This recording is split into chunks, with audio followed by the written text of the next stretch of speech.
नमस्कार, live TV news में आपका स्वागत है। मैं हूं संजना। आइए नजर डालते हैं आज की कुछ खास खबरों पर।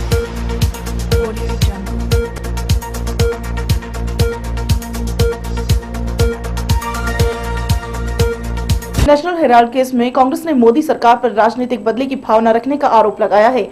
मंगलवार को कांग्रेस प्रेसिडेंट सोनिया गांधी ने कहा, मैं इंदिरा गांधी की बहू हूं, मैं किसी से नहीं डरती हूं। नेशनल हेराल्ड केस में कांग्रेस ने मोदी सरकार पर राजनीतिक बदले की भावना रखने का आरोप लगाया है। मंगलवार को कांग्रेस प्रेसिडेंट सोनिया गांधी ने कहा, मैं इंदिरा गांधी की बहू हूं, मैं किसी से नहीं डरती। बता दें कि दिल्ली की कोर्ट ने सोनिया और राहुल गांधी को इस मामले में अब 19 दिसंबर को पेश होने को कहा है। मंगलवार को सदन की कार्रवाई शुरू होते ही कांग्रेस ने दोनों सदनों में नेशनल हेराल्ड का मामला उठाया। हंगामे के बाद दोनों सदनों की कार्रवाई एक बार के लिए स्थगित कर दी गई। दोनों सदनों में दोबारा कार्रवाई शुरू होने के बाद भी हंगामा जारी रहा। संसदीय कार्य मंत्री वेंकैया नायडू ने कहा, पता नहीं कांग्रेस को अचानक क्या हो गया है, वो सांसद नहीं चलने दे रही। जुडिशियल सिस्टम पूरी तरह से आजाद है। इस मामले में कोर्ट की कार्रवाई से सरकार का कोई लेना देना नहीं है। ये सरकार राजनीतिक बदले की भावना से भी काम कर रही है और विकास बदले की भावना से काम कर रही है। नहीं श्रीमान, ये सरकार जो है दोनों तरफ से बदले की भावना कर रही है। चाहे कांग्रेस हो चाहे अन्य विपक्षी दल हो, सभी की सरकारें हो या व्यक्तिगत हो, ये सरकार लगातार उनकी उपेक्षा कर रही है और खासतौर से उत्तर प्रदेश की सरकार को ये बदनाम करना चाहते हैं।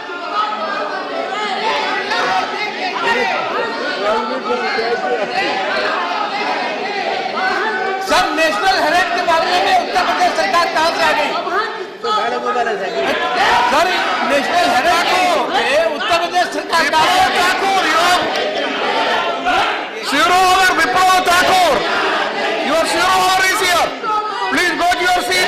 ब्यूरो रिपोर्ट, नई दिल्ली। नेशनल हेराल्ड केस में दिल्ली की एक कोर्ट ने कांग्रेस प्रेसिडेंट सोनिया गांधी और वाइस प्रेसिडेंट राहुल गांधी को मंगलवार को पेशी में छूट दे दी है। अब दोनों से 19 दिसंबर को पेश होने को कहा गया है। नेशनल हेराल्ड केस में दिल्ली की एक कोर्ट ने कांग्रेस प्रेसिडेंट सोनिया गांधी और वाइस प्रेसिडेंट राहुल गांधी को मंगलवार को पेशी से छूट दे दी है। अब दोनों को 19 दिसंबर को पेश होने को कहा गया है। बता दें कि दोनों के खिलाफ पटियाला हाउस कोर्ट ने संबंध जारी किया था। हालांकि दिल्ली हाई कोर्ट ने पेशी से छूट देने की मांग करती पिटीशन सोमवार को खारिज कर दी थी। इस बीच बताया जा रहा है कि पटियाला हाउस कोर्ट की महिला जज का ट्रांसफर कर दिया गया है। कोर्ट में पेश होने का आदेश, चीटिंग से किया है, विश्वासघात से किया है और ये अपने लाभ के लिए किया है, तो इसीलिए ये आरोपी बनते हैं और ब्रीच ऑफ ट्रस्ट के अनुसार इनको आजीवन कारावास भी मिल सकती है या 7 साल की सजा भी मिल सकती है। कौन सी धाराएं अपने पिटीशन?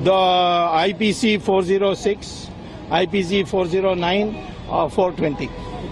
सर, अगर 420 तो जानते हो, लेकिन काफी लंबे समय से आप इस मैटर को लड़ रहे थे। 2001 से, क्योंकि दस्तावेज मांग रही थी ना, मैजिस्ट्रेट तो एक एक दस्तावेज मांग रही थी। कब इन लोगों ने ये पैसे ट्रांसफर किया था और कभी इन लोगों का पूरा डील हुआ था?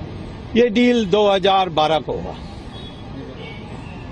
लेकिन सर, इसको लेकर कई महत्वपूर्ण अटकलें भी लगाई जाती है। अब सोनिया गांधी का जैसे पासपोर्ट भी जब्त किया जाए, क्या उन दोनों जब गया नहीं गया अभी किया जाए? वो विदेश जाने के लिए कहेगी तो हम निश्चित तौर पर कहेंगे। सभी को एज एन अक्यूज्ड समन किया गया? हाँ, अक्यूज्ड।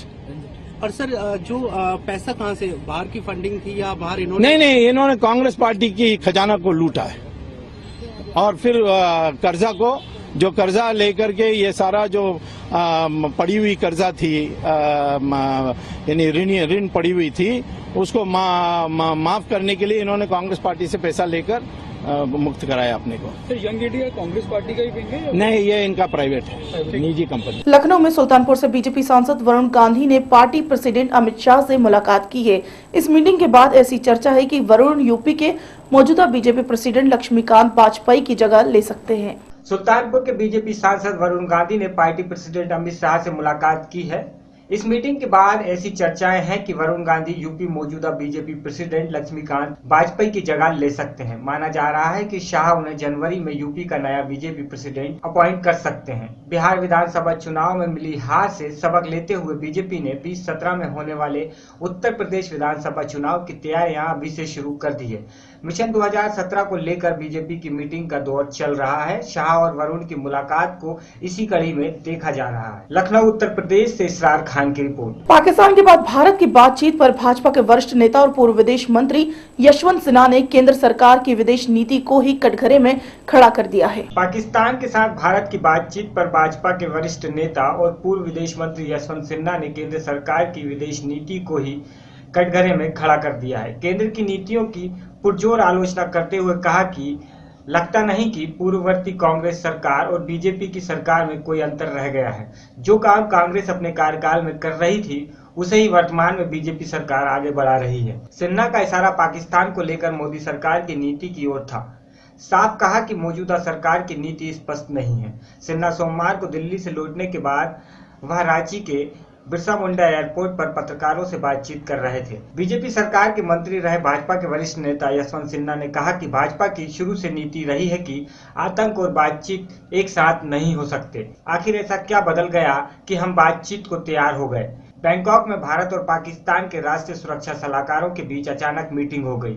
उधर पाकिस्तान आतंक की गतिविधियां जारी रखे हुए सोमवार को ही सीआरपी के एक काफिले पर हमला हुआ। Bureau report. उत्तर प्रदेश के सीएम अखिलेश यादव ने एक बार फिर प्रधानमंत्री नरेंद्र मोदी पर हमला बोला है। अखिलेश ने कहा, मोदी ने देश की जनता को अच्छे दिन आने का सपना दिखाया, लेकिन ये जनता ही जानती है कि उनके साथ धोखा किया गया है। सीएम अखिलेश यादव ने एक बार फिर प्रधानमंत्री नरेंद्र मोदी पर हमला बोला है। अखिलेश ने कहा कि मोदी ने देश की जनता को अच्छे दिन आने का सपना दिखाया, लेकिन ये जनता ही जानती है कि उनके साथ धोखा किया गया है।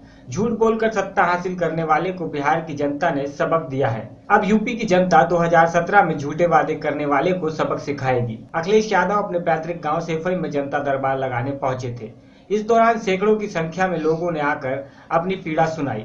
लोगों की पीड़ा सुनकर अखिलेश ने पीएम मोदी पर हमला बोलते हुए कहा कि मोदी ने देश की जनता को धोखा दिया है। अच्छे दिन आने का वादा कर जनता को धोखा देने का काम किया है। उत्तर प्रदेश से इसरार खान की रिपोर्ट। बुंदेलखंड में सूखे से करा उठे किसानों से रूबरू होने के लिए उत्तर प्रदेश सरकार के बहुचर्चित प्रमुख सचिव सूर्य प्रताप सिंह ने महोबा जनपद के कई गाँवों का निरीक्षण किया। सूखे की दहलीज पर खड़े बुंदेलखंड में बढ़ती बेरोजगारी और पलायन पर आम जनता से रूबरू होने के लिए उत्तर प्रदेश के चर्चित आईएएस सूर्य प्रताप सिंह महोबा पहुंचे। उन्होंने श्रीनगर क्षेत्र के कई ग्रामों का भ्रमण कर किसानों की समस्याओं को जाना। इस दौरान उन्होंने पत्रकारों से बात कर प्रदेश की सपा सरकार पर निशाना साधा। उन्होंने कहा कि अब युवाओं को जगाकर अधिकारों के लिए खड़ा होने की आवश्यकता है। उन्होंने कहा कि उत्तर प्रदेश बचाना है, उत्तर प्रदेश बनाना है। अभियान के तहत वे बुंदेलखंड की स्थिति को देख रहा है। उन्होंने कांग्रेस पर कटाक्ष करते हुए कहा कि 40 साल तक एक पार्टी रही जिसने कहा कि गरीबी हटाओ, गरीबी हटी नहीं, गरीब हट गया। जिसने कहा कि गरीबी हटाओ, गरीबी हटी नहीं, बस गरीब हट गया। यही नहीं, उन्होंने केंद्र की बीजेपी सरकार को भी आड़े हाथों लिया। उन्होंने कहा कि एक पार्टी आई जिसने कहा कि कसम राम की खाते हैं, मंदिर वहीं बनवाएंगे। जब मंदिर बनना ही नहीं था तो मस्जिद तोड़ी क्यों? मंदिर के नाम पर लाखों रुपए का चंदा किया गया। कोई पिछड़ों पर राजनीति कर रहा है तो कोई मुसलमानों की। उन्होंने सपा का नाम लिए बगैर कहा कि मुसलमानों का जीनेस, जिन्हें ये वोट चाहिए, जिनको मुसलमानों का वोट चाहिए तो मुस्लिम को मुख्यमंत्री क्यों नहीं बनाते? एक जाति विशेष और अपने परिवार के लोगों को मंत्री बनाते हैं, जिसमें मुसलमान क्यों नहीं है? उत्तर प्रदेश में नकल से नौकरियां और डिग्रियां मिलती हैं। पैसों में हाई कमान इंटर की डिग्रियां मिल रही है। सिपाही बिना एग्जाम के भर्ती होगा तो नकल करने वाला कैसी नौकरी करेगा? उन्होंने बताया कि 5 वर्षों में बुंदेलखंड विकास नीति में 2440 करोड़ रुपए मिले, लेकिन यहाँ के विकास के लिए मात्र 52% ही धन का आवंटन हुआ। इस स्थिति में बुंदेलखंड की सिंचाई कैसे होगी? आज बुंदेलखंड पानी और रोजगार की मांग कर रहा है। जहाँ सरकारी आंकड़े 40% पलायन के आंकड़े बता रहे हैं, वहीं यहाँ के हालात देखकर पता चलता है कि यहाँ आंकड़ा 70% के पार है। उन्होंने बताया कि कौशल विकास मिशन के तहत करोड़ों रुपए खर्च किया जा रहा है। इसके बावजूद भी लोगों को रोजगार नहीं मिल रहा है। बुंदेलखंड में नेता अधिकारी और खनन माफियाओं का गठजोड़ है। जनता पहले अधिकारियों के पास जाती थी, उसने भी माफियाओं से हाथ मिला लिया है। अब आम जनता किसके भरोसे है? एक अभियान हमने चलाया हुआ है, उत्तर प्रदेश बचाओ, उत्तर प्रदेश बनाओ अभियान। मैं प्रमुख सचिव हूँ प्रदेश सरकार में, सरकार का अंग हूँ, सरकार की आलोचना तो करूंगा नहीं, व्यवस्था की बात जरूर करूंगा। 68 साल में उत्तर प्रदेश का जो हाल है आज, वो किसी से छुपा नहीं है। विभिन्न पॉलिटिकल पार्टी आई, इस देश में प्रदेश में राज्य किया और अलग अलग नारे दिए लोगों ने। मैं खाली स्मरण करा रहा हूँ, किसी की आलोचना नहीं कर रहा हूँ, मैं नारों की बात नहीं कर रहा हूँ। 40 साल तक एक पार्टी आई, उसने नारा दिया गरीबी हटाओ। गरीबी हटी नहीं, बल्कि गरीब और अमीर का अंतर बढ़ गया, चलता रहा। उसने कहा कि कसम राम की खाते हैं, मंदिर यहीं बनाएंगे। 2 बार सत्ता देखी, मंदिर तो बना नहीं। मस्जिद तोड़ी क्यों अगर मंदिर नहीं बनाना था? देश के अंदर ये भाव पैदा कर दिया कि मस्जिद टूटेगी मंदिर बनेगा, तो वैमनस्यता भी फैल गई। और जो हिंदुओं को, जिसमें मेरी माँ भी सम्मिलित है, जिन्होंने चंदा दिया था मंदिर के लिए, वो भी मुझसे बार बार पूछती है कि बेटा सिंघल साहब तो मृत्यु हो गई, हमारे पैसे का हिसाब कौन देगा? हजारों करोड़ रुपए इकट्ठा हुआ जिस नाम से, क्यों नहीं बनाया? ये पता नहीं बनाना है तो मस्जिद तोड़ी क्यों? फिर आप अगड़े पिछड़ों की बात करने वालों की बात देख लीजिए। भाई एक जो पिछड़ों की बात करते हैं, 13 साल से राज्य कर रहे हैं, 27% आरक्षण है पिछड़ों का। भाई 13 साल में 27% आरक्षण पूरा क्यों नहीं करा प्रदेश के अंदर? किसने रोका आपको? और 27 पर भी आरक्षण 24 से 40 करोड़ 5 वर्ष में सारे विभागों को, लघु सिंचाई है, वन है, जल निगम है, फलाना सब विभागों के लिए है। ये स्वीकृत हुआ है। मिला कितना? 52%।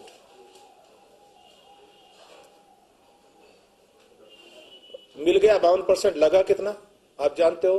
50% तो लगता ही, उससे ज्यादा लगता नहीं, जेब में जाता है।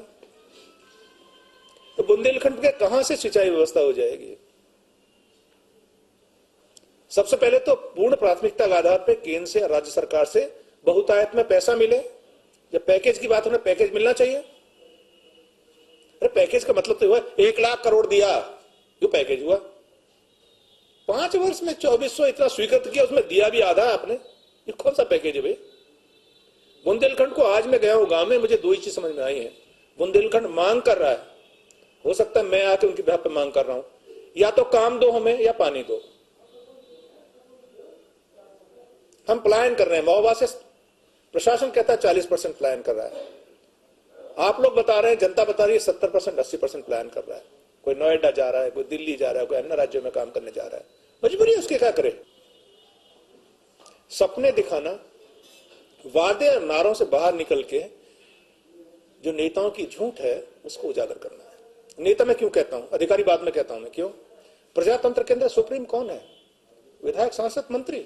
महोबा से इसराइल कुरैशी की रिपोर्ट। वेस्ट बंगाल के आलू व्यापारी को जालंधर की पुलिस ने नया जीवन दिया है। कुछ दिन पहले आलू व्यापारी दुलाल घोष पंजाब के जिला जालंधर में आलू के बीज लेने आया था कि उसका अपहरण हो गया। वेस्ट बंगाल के आलू व्यापारी को जालंधर की पुलिस ने नया जीवन दिया है। कुछ दिन पहले आलू व्यापारी दुलाल घोष पंजाब के जिला जालंधर में आलू के बीज लेने आया था कि उसका अपहरण हो गया। अपहरणकर्ताओं ने दुलाल घोष को पीटने की वीडियो बनाकर व्हाट्सएप के जरिए उसकी पत्नी रीटा को भेज दी। वह उससे फिरौती के रूप में 10 लाख रुपए मांगने लगे। रीटा ने वेस्ट बंगाल की पुलिस को शिकायत दी, जिसके बाद सूचना जालंधर पुलिस के पास पहुंची। वह महज 2 घंटों में जालंधर की पुलिस ने 3 अपहरणकर्ताओं को काबू करके दुलाल घोष को सुरक्षित बरामद किया। इस वीडियो में जिस शख्स को जानवरों की तरह पीटा जा रहा है उसका नाम दुलाल घोष है, जो कि वेस्ट बंगाल का रहने वाला है। लोग उसको बुरी तरह से पीट रहे हैं जिन्होंने दुलाल घोष को किडनैप किया है, और ये वीडियो उन्होंने 10 लाख की फिरौती वसूलने के मकसद से दुलाल की पत्नी रीटा को व्हाट्सएप के जरिए भेजा था। वीडियो मिलते ही रीटा ने इसकी सूचना वेस्ट बंगाल की पुलिस को दी, जिसके बाद जालंधर पुलिस के पास इसकी खबर पहुंची तो 4 दिनों से अपहरणित दुलाल को 2 घंटों में पुलिस ने अपहरणकर्ताओं की कैद से छुड़वाया। साथ ही 3 किडनैपरों को भी गिरफ्तार किया। बातचीत के दौरान एसएसपी देहात हरमोहन सिंह ने बताया कि जब दुलाल को बरामद किया गया तो उसे जंजीरों से बांधा हुआ था। वह पीट कर बुरी तरह से घायल किया हुआ था। आरोपी की पहचान प्रवीण निवासी जम्मू, राहुल निवासी भोजवाल व नानक सिंह उर्फ बिट्टू निवासी नूरपुर के रूप में हुई है। प्राथमिक जांच से पीड़ित दुलाल ने बताया कि उसे मारने की धमकी देकर उसके एटीएम का पासवर्ड लेकर 45,000 निकलवा लिए। वह उसे छोड़ने के लिए 10 लाख व बाद में 5 लाख रुपए की फिरौती मांगने लगे। बहरहाल दुलाल को कुछ ही घंटों में बचाने वाले जालंधर पुलिस के 2 अधिकारियों को प्रशासन द्वारा जल्द ही सम्मानित किया जाएगा। हम 4 तारीख को इधर से, वो लोग 3-4 आदमी था। अच्छा, काला रंग का गाड़ी लेके आया था। अच्छा, गन्ना का खेत साइड से मेरे को उठा लिया। अच्छा, तो आज पुलिस ने कैसे आपको बचाया? वो तो घर में फोन किया था हमने। हाँ। बंगाली में बात किया। हाँ। तो पैसा बोल रहा है, हम बंगाली में बोला है जे तुम थाने में जाकर रिपोर्ट मारो। हाँ। इधर में जो पीएस है, वो मेरे को हर हालत में वो लोग मेरे को उद्धार कर लिया। तो अगर ऊपर वाला मेरा सोई था, मेरा जान इन लोग बचा लिया। यही मेरा जिंदगी का असली सबल है, ये लोग मेरा जान बचा लिया, नहीं तो मेरे को मार देते। 4 दिन से मेरे को मार रहा है। खाना खुना दे रहे थे आपको? 2 बार खाना दिया था। और बांध के रखा, क्या किया? सीगल से, लोहा का सीगल से, ये सब डीजल, ये सब वो सब जाके मेरे को तोड़ा, फिर लेके आया। आज हमें इन्फॉर्मेशन मिली थी, एक पुलिस स्टेशन है धूपगुड़ी, सिलीगुड़ी स्टेट वेस्ट बंगाल में। तो वहाँ पे